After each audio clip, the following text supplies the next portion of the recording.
Muy buenas a todos. Cuando comenzó la Revolución Industrial en Gran Bretaña, a finales de los años 1700, se podía ganar mucho dinero invirtiendo en fábricas e industrias, abriendo nuevos mercados y obteniendo el control de fuentes de materias primas. Los que habían tenido más dinero para invertir, sin embargo, no eran tantos en Gran Bretaña, sino que estaban más bien en Holanda. Holanda había sido la mayor potencia occidental en sus años 1600 y sus banqueros eran los principales capitalistas, en busca de los beneficios. El capital holandés fluyó hacia el mercado bursátil británico y así los holandeses financiaron el ascenso de Gran Bretaña, que luego eclipsó a Holanda económica y geopolíticamente. De esta manera, el industrialismo británico llegó a ser dominante por inversionistas acaudalados y el capitalismo se convirtió en el sistema económico dominante. Esto condujo a una gran transformación social. Gran Bretaña había sido esencialmente una sociedad aristocrática dominada por familias terratenientes. A medida que el capitalismo llegaba a ser económicamente dominante, los capitalistas llegaron a ser dominantes en la política. Las estructuras tributarias y las políticas de importación-exportación fueron gradualmente modificadas para favorecer a los inversionistas por sobre los terratenientes. Ya no era económicamente viable mantener simplemente una propiedad en el campo. Había que desarrollarla, convertirla para un uso más productivo. Los dramas de la época victoriana están repletos de historias de familias aristocráticas que enfrentan tiempos difíciles y se ven obligadas a vender sus propiedades. Para poder ser representadas, esa decadencia era generalmente atribuida a un defecto de algún carácter, tal vez un primogénito débil, pero en los hechos la decadencia de la aristocracia formaba parte de una transformación social más amplia causada por el ascenso del capitalismo. El negocio del capitalista es la administración de capital, y esa administración es manejada generalmente a través de la mediación de bancos y casas de corretaje. No debería sorprender que los banqueros de inversión llegaran a ocupar la cima de la jerarquía de la riqueza y el poder. ¿De qué nos suena esto? Y de hecho, hay un puñado de familias de banqueros, incluidos los Rothschild y los Rockefeller, que ha llegado a dominar los asuntos económicos y políticos en el mundo occidental. A diferencia de los aristócratas, los capitalistas no están ligados a un sitio o al mantenimiento de un lugar. El capital es desleal y móvil, fluye hacia donde se encuentra el mayor crecimiento, tal como fluyó de Holanda a Gran Bretaña, luego de Gran Bretaña a Estados Unidos y más recientemente de todas partes a China. Tal como una mina de cobre puede ser explotada y luego abandonada, así bajo el capitalismo toda una nación puede ser explotada y luego abandonada, como lo vemos en las enmohecidas áreas industriales de Estados Unidos y Gran Bretaña. Este desapego por el lugar conduce a un diferente tipo de geopolítica bajo el capitalismo, en comparación con la aristocracia. Un rey va a la guerra cuando ve una ventaja para su nación al emprenderla, normalmente. Los historiadores pueden explicar las guerras de los días precapitalistas en términos de engrandecimiento de monarcas y naciones. Un capitalista provoca una guerra a fin de lograr beneficios, y de hecho las familias bancarias de nuestra élite han financiado ambos lados de la mayoría de los conflictos militares desde por lo menos la Primera Guerra Mundial. Entendamos esto. Por ello los historiadores tienen problemas para explicar la Primera Guerra Mundial en términos de motivaciones y objetivos nacionales. En los días precapitalistas la guerra era como el ajedrez, cada lado trataba de ganar. Bajo el capitalismo la guerra es más bien como un casino, en el cual los jugadores participan mientras pueden conseguir dinero para más fichas y el ganador siempre resulta ser la casa, los banqueros que financian la guerra y deciden quién será el último que quede en pie. ¿Os suena esto? Las guerras no son solo las más lucrativas de todas las empresas capitalistas, sino que al elegir a los vencedores y al administrar la reconstrucción, las familias bancarias de la élite logran con el tiempo adecuar la configuración geopolítica para que sirva a sus propios intereses. Es importante, de verdad, estos datos creo que resultan chocantes, ¿no?, si los vas siguiendo. Las naciones y las poblaciones son solo peones en su juego. Millones mueren en las guerras, las infraestructuras son destruidas y mientras el mundo está de duelo, los banqueros cuentan sus ganancias y hacen planes para sus inversiones en la reconstrucción de la posguerra. Desde sus posiciones de poder como financistas de los gobiernos, las élites bancarias han perfeccionado con el tiempo sus métodos de control, permaneciendo siempre detrás del escenario. Ellos tiran de las cuerdas que controlan a los medios de comunicación, los partidos políticos, las agendas de inteligencia, los mercados bursátiles y las oficinas gubernamentales. Y tal vez la mayor palanca de poder es su control sobre la moneda. Mediante su fraude de los bancos centrales, causan ciclos de auge y ruina, imprimen dinero de la nada y luego lo prestan con intereses a los gobiernos. El poder de la pandilla bancaria de la élite es absoluto y sutil. Cito una cita. Algunos de los más grandes hombres de los Estados Unidos tienen miedo de algo, saben que hay un poder en algún sitio, tan organizado, tan sutil, tan vigilante, tan entrelazado, tan completo, tan dominante, que más vale que no hablen en voz alta cuando lo hacen para condenarlo. Presidente Woodrow Wilson. Y continuando con el capitalismo, la industrialización posibilitó que nos apresuráramos precipitadamente hacia ese límite durante los últimos 2 siglos. La producción ha llegado a ser cada vez más eficiente, los mercados se han hecho más globales y finalmente el paradigma del crecimiento perpetuo ha alcanzado el punto de la disminución de la rentabilidad. Por cierto, a ese punto ya se llegó hacia 1970. Desde entonces el capital no ha buscado tanto el crecimiento mediante un aumento de la producción, sino más bien mediante la obtención de mayores rendimientos a partir de niveles de producción relativamente limitados. De aquí surge la globalización, que transfirió la producción a áreas de bajos salarios, asegurando mayores márgenes de beneficios. De aquí también la privatización, que transfiere a los inversionistas las corrientes de ingresos que antes llegaban a las tesorerías nacionales. Y de aquí los mercados derivados y de divisas, que crean la ilusión electrónica de un crecimiento económico, sin producir nada efectivamente en el mundo real. Durante casi 40 años, el sistema capitalista se mantuvo mediante estos diversos mecanismos, ninguno de los cuales fue productivo en algún sentido real. Y entonces, en septiembre del 2008, repentinamente el castillo de naipes se desplomó, poniendo de rodillas al sistema financiero global. Si uno estudia el colapso de las civilizaciones, uno aprende que esta incapacidad de adaptación es fatal. ¿Está cayendo en esta trampa nuestra civilización?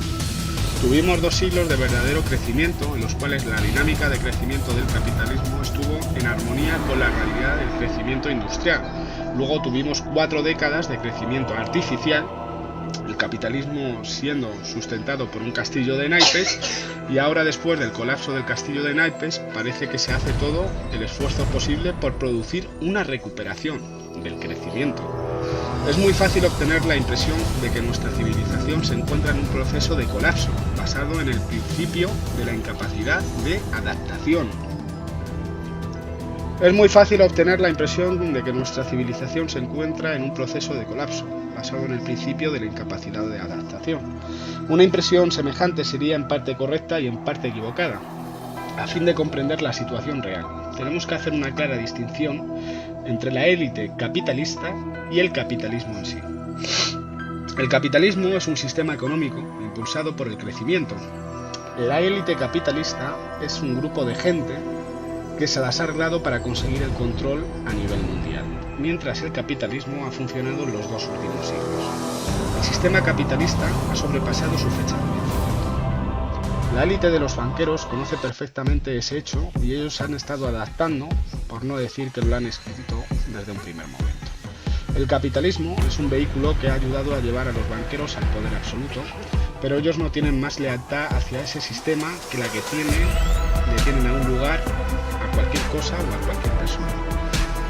Ellos piensan a escala global, donde naciones y poblaciones son como peones. Ellos definen lo que es el dinero y lo emiten, exactamente como el banquero en el típico juego del Monopoly. El capitalismo fue útil en una época de rápido crecimiento, Para una época sin crecimiento, como la actual, un juego diferente está siendo preparado.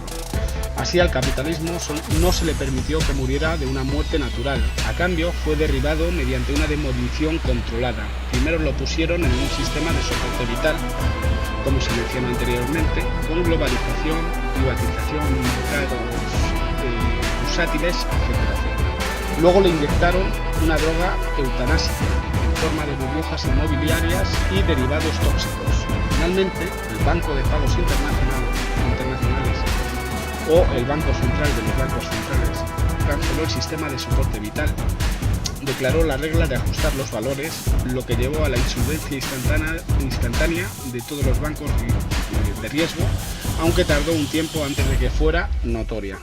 Cada paso en este proceso fue cuidadosamente planificado y dirigido por la camarilla de esa élite mundial. Esta es la segunda parte del capitalismo. Bienvenidos a todos y muchas gracias por estar ahí. El final de la soberanía, restaurando el antiguo régimen. Tal como el colapso financiero fue administrado cuidadosamente, así lo fue el escenario posterior al colapso, con sus programas suicidas de rescate. Los presupuestos nacionales ya estaban puestos al límite, ciertamente no había reservas disponibles para salvar a los bancos insolventes, por lo tanto los compromisos de rescate no eran otra cosa que la aceptación por parte de los gobiernos de nuevas deudas astronómicas. A fin de pagar los compromisos de rescate, el dinero tenían que pedírsele prestado al mismo sistema financiero que estaba siendo rescatado. No era que los bancos fueran demasiado grandes para quebrar, sino que más bien los banqueros eran demasiado poderosos para quebrar. Estos hicieron a los políticos una oferta que no podían rechazar. Un ejemplo muy claro fue en Estados Unidos, se le dijo al Congreso que sin rescates habría ley marcial a la mañana siguiente. En Irlanda se dijo a los ministros que había caos financiero y disturbios en las calles. De hecho, como Islandia lo demostró, la manera más sensata de tratar a los bancos insolventes era con un proceso ordenado de suspensión de pagos. El efecto de los rescates, bajo presión, fue transferir la insolvencia de los bancos a las tesorerías nacionales. Las deudas bancarias fueron transformadas en deudas soberanas y déficit presupuestarios. Ahora, de un modo bastante predecible, son las naciones las que están buscando rescates, y esos rescates llegan con condiciones adjuntas. En vez de que los bancos caigan en suspensión de pagos, son las naciones las que están cayendo bajo la administración de estos mismos. En vez de ello, las deudas deben ser periódicamente refinanciadas y cada nuevo refinanciamiento entierra más profundamente a la nación en las deudas y la lleva a someterse a dictados aún más drásticos del FMI. Con el colapso financiero orquestado y el tiempo demasiado grande para quebrar dicho banco, los banqueros han creado una situación en la que no hay vuelta atrás. La agenda de los sicarios está ahora operando aquí en el primer mundo al más alto nivel. Como lo saben perfectamente los banqueros, eso simplemente no va a suceder. Finalmente, el grupo se verá forzado al incumplimiento de pagos y entonces el resto de la Unión Europea también se derrumbará, todo como parte de un proyecto de demolición controlada. Cuando una nación sucumbe a la esclavitud por deudas, deja de ser una nación soberana, gobernada por algún tipo de proceso político interno. En vez de ello, cae bajo el control de los dictados del FMI. Como hemos visto en el tercer mundo, y está sucediendo ahora en Europa, estos dictados tienen que ver con austeridad y privatización. Las funciones del gobierno son eliminadas o privatizadas y los recursos nacionales son vendidos como si fuera una liquidación. Poco a poco, de nuevo, una demolición controlada, la nación-estado es desmantelada. Finalmente, las funciones primordiales que le quedan al gobierno son la represión policial de su propia población y el cobro de impuestos para entregarlo a los banqueros. De hecho, el desmantelamiento de la nación-estado comenzó mucho antes del colapso financiero del 2008 en Estados Unidos y Gran Bretaña comenzó en 1980 con Reagan y Thatcher. En Europa comenzó en 1988 con el Tratado de Maastricht. La globalización aceleró el proceso de desmantelamiento a través de la transferencia al exterior de los puestos de trabajo y las industrias, de programas de privatización, acuerdo de libre comercio y el establecimiento de la Organización Mundial del Comercio, la OMC, destructora de las regulaciones.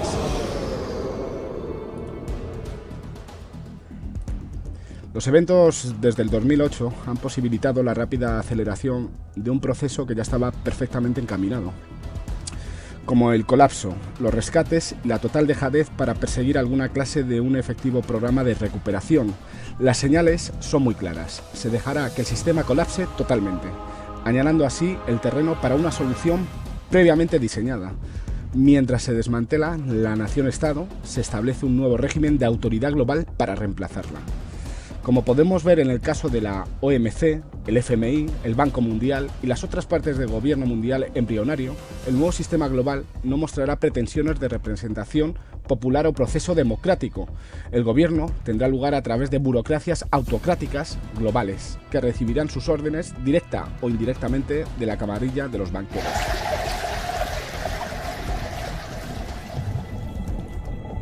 Como podemos ver, con el dramático énfasis en la austeridad, después del colapso y los rescates, este proyecto de creación de pobreza ya no tiene vuelta atrás. En este nuevo sistema mundial no habrá ninguna clase media próspera. En realidad, el nuevo régimen se parecerá en muchos a los antiguos días de la realeza y la servidumbre. Los banqueros son la nueva familia real y todo el mundo será su dominio. Los tecnócratas, que dirigen las burocracias globales, y los mandarines que se presentan como políticos en las naciones residuales, son la clase superior privilegiada. El resto de nosotros, la abrumadora mayoría, nos encontraremos en el papel de los siervos empobrecidos, si tenemos la suficiente suerte de estar entre los supervivientes del proceso del colapso. Un ejemplo sería, que en una nación nuestra se metieran nuestras tropas para restaurar el orden de algo que, puede pasar. Mañana lo agradeceríamos. Esto es especialmente verdadero si se les dice que hay una amenaza, imagínense ustedes, del espacio exterior, sea real o simplemente proclamada, que amenazaría nuestra propia existencia. Des en cuenta que lo dirían nuestras autoridades. Y esto es lo que, cito textualmente, dijo Henry Kissinger en 21 de mayo del 92, Francia, reunión de los Bilderberg. Entonces, todos los pueblos del mundo rogarán a los dirigentes del mundo que los libren de ese mal. Lo único que todo hombre teme es lo desconocido.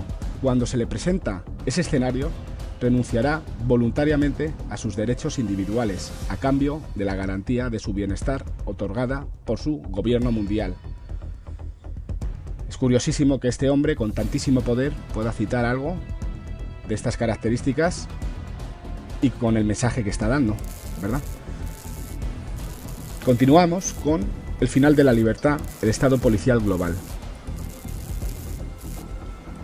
Durante las últimas 4 décadas, desde aproximadamente 1970, hemos estado viviendo un proceso de cambio de régimen, desde un antiguo sistema global a un nuevo sistema global.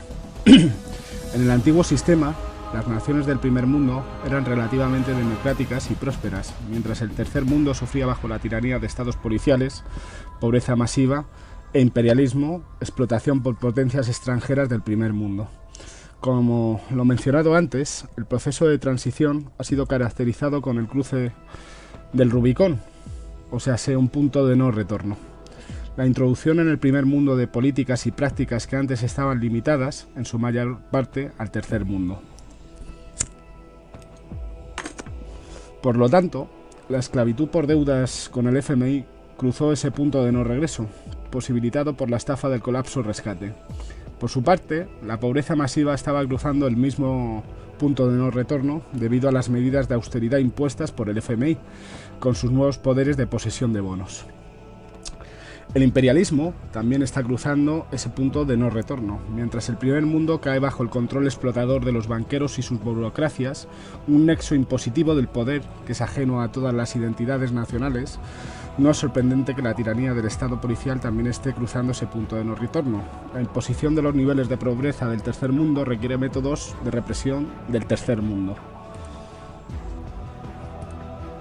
El movimiento contra la globalización puede ser considerado como el comienzo de la resistencia popular contra el proceso de cambio de régimen. De la misma manera, la reacción policial a las manifestaciones contra la globalización, por ejemplo de Seattle, en noviembre del 99, puede ser interpretada como el cruce de Rubicón o el punto de no retorno de la tiranía del Estado policial. Evidentemente estaban a las órdenes de gente por encima de ellos y tenían que acatar dichas órdenes. La violencia excesiva y arbitraria de esa reacción, incluyendo cosas como mantener abiertos los ojos de la gente y rociarles pimienta en ellos, no tenían precedentes en acciones contra manifestantes no violentos en una nación del primer mundo. Irónicamente, esa reacción policial, especialmente porque fue tan ampliamente publicitada, realmente fortaleció el movimiento contra la globalización. A medida que las manifestaciones crecían en tamaño y fuerza, la reacción policial se hizo aún más violenta. Un cierto clímax fue alcanzado en Génova en julio del 2001, cuando los niveles de violencia de ambas partes casi comenzaron a parecer una guerra de guerrillas. En esos días, el movimiento contra la globalización dominaba las páginas de las noticias internacionales y la oposición a la globalización alcanzaba proporciones masivas. El movimiento visible era solo la punta del iceberg antisistémico. En un sentido muy real, el sentimiento popular general en el primer mundo comenzaba a tomar un giro radical. Los dirigentes del movimiento pensaban ahora en términos de un movimiento anticapitalista. Había volatilidad política en el aire, en el sentido de que posiblemente un sentimiento popular ilustrado podría lograr un cambio en el curso de los eventos. Y hasta aquí lo que sería la segunda parte de las 3 partes de Tierra Plana, Capitalismo. Un saludo, si os ha gustado suscribiros, darle like y muchas gracias como siempre por estar ahí. Hasta la tercera parte. Saludos, esto es la tercera parte del capitalismo y cómo funciona a día de hoy, manejado y manipulado por las élites en las sombras. Todo esto cambió el 11 de septiembre del 2001, el día en que cayeron las torres. El movimiento antiglobalización, junto con la propia globalización, desaparecieron casi enteramente de la conciencia pública en este fatídico día. Repentinamente hubo un escenario global totalmente nuevo. Todo un nuevo circo mediático, con un nuevo enemigo y un nuevo tipo de guerra. Una guerra sin final, una guerra contra fantasmas, una guerra contra el terrorismo. Anteriormente vimos cómo el orquestado colapso financiero del septiembre del 2008 posibilitó que ciertos proyectos existentes fueran rápidamente acelerados, como el desmantelamiento de la soberanía y la imposición de austeridad. Del mismo modo, los eventos del septiembre del 2001 posibilitaron que otros proyectos existentes fueran acelerados considerablemente, como el abandono de las libertades civiles y del derecho internacional. Antes de que las torres incluso cayeran, la ley Patriot Act, ya había sido redactada, proclamando de manera muy clara que había llegado el Estado policial a Estados Unidos, con toda su fuerza y para quedarse. La Declaración de Derechos, Bill of Rights, quedó sin efecto.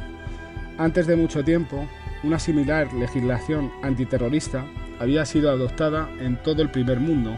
Si algún movimiento antisistémico volvía a levantar cabeza en el primer mundo, como lo hizo por ejemplo recientemente en Grecia, se podrían poner en práctica poderes policiales arbitrarios tanto como fuera necesario para aplastar la resistencia. No se permitiría que ningún movimiento popular desbaratara los designios de cambio de régimen de los banqueros. El movimiento antiglobalización había estado gritando: esta es la verdadera democracia. Con el 11 de septiembre, los banqueros replicaron: esta es la verdadera opresión.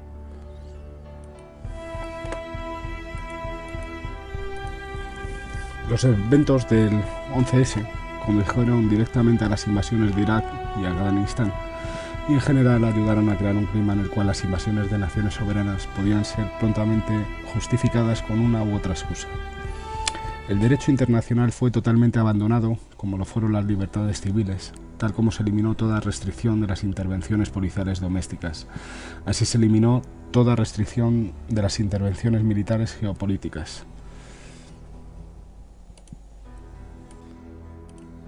Nada debía interponerse en el camino de la agenda del cambio de régimen de los banqueros. La era tecnotrónica involucra la aparición gradual de una sociedad más controlada, dominada por una élite, no limitada por valores tradicionales. Esta élite no dudaría en lograr sus objetivos políticos utilizando las últimas técnicas modernas para influir sobre la conducta pública. La persistencia de la crisis social, la emergencia de una personalidad carismática y la explotación de medios de comunicación de masas para obtener la confianza pública serían los escalones en la transformación gradual de Estados Unidos en una sociedad altamente controlada. Voy a citar una cita. Además, podría ser posible y tentador explotar para propósitos políticos estratégicos los frutos de la investigación sobre el cerebro y la conducta humana. Zbigniew Brzezinski, la era tecnotrónica de 1970. La siguiente parte es la era postcapitalista, nuevos mitos para una nueva cultura. El 2012 no fue un año exacto, pero es dificultoso ver que la fase final dure mucho más y los amos del universo van el simbolismo, como el 11S, tanto en Chile como en Manhattan y otros.